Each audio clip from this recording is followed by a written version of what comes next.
નમસ્કાર દર્શક મિત્રો, હું છું રૂપલ વણેજિયા. સંપૂર્ણ ન્યૂઝમાં આપનું સ્વાગત છે.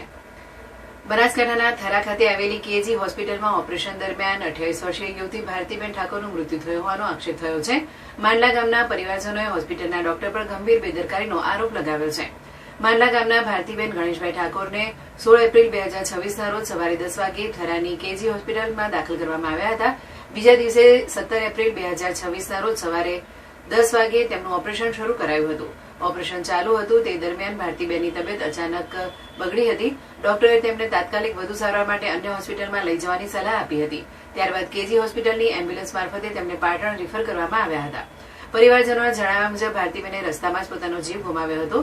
પરિવારજનોએ કેજી હોસ્પિટલના ડોક્ટર પર ઓપરેશન દરમિયાન ગંભીર બેદરકારી દાખવી હોવાનો આરોપ લગાવ્યો છે, જેના કારણે તેમનું મૃત્યુ થયું. મૃતદેહને પોસ્ટમોર્ટમ માટે પાટણની ધારપુર હોસ્પિટલ ખાતે લઈ જવામાં આવ્યો હતો. આ મામલે કેજી હોસ્પિટલના ડોક્ટર રાજેશનો ટેલિફોનિક સંપર્ક કરતા ડોક્ટર રાજેશે જણાવ્યું હતું કે ભારતીબેનને ગર્ભાશયની બાજુમાં ગાંઠ હતી, જેનું ઓપરેશન સફળતાપૂર્વક કરવામાં આવ્યું હતું. ઓપરેશન બાદ તેમને રૂમમાં શિફ્ટ કરવામાં આવ્યા ત્યારે તમામ મોનિટરિંગ સામાન્ય હતું. જોકે બાદમાં તેમને અચાનક ખેંચ આવતા જીભ વળી ગઈ હતી અને શ્વાસ લેવામાં તકલીફ પડી. ડોક્ટરે તાત્કાલિક ખેંચની સારવાર આપી અને પરિવારને નજીકમાં આઈસીયુમાં પહોંચવાની સલાહ આપી હતી. ડોક્ટર રાજેશના મતે પાટણ સમયસર ન પહોંચી શકવાને કારણે દર્દીનું મૃત્યુ થયું, જેનો તેમને પણ દુઃખ છે.